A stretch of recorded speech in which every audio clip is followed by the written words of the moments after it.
At least 200 people were killed and more than 900 injured in Balasore, India on Friday after a train collision involving 3 separate trains. The Howrah Superfast Express derailed and became entangled with the Coromandel Express, Southeastern Railway authorities said in a statement. Media reports had earlier said the crash was between the Coromandel Express and a freight train.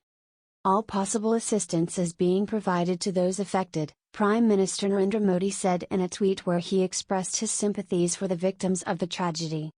A victim of the collision recounted his own harrowing experience, saying, 10 to 15 people fell on me when the accident happened, and everything was haywire.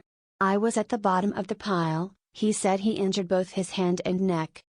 Odisha Chief Secretary Pradeep Jena called the incident violent and tragic.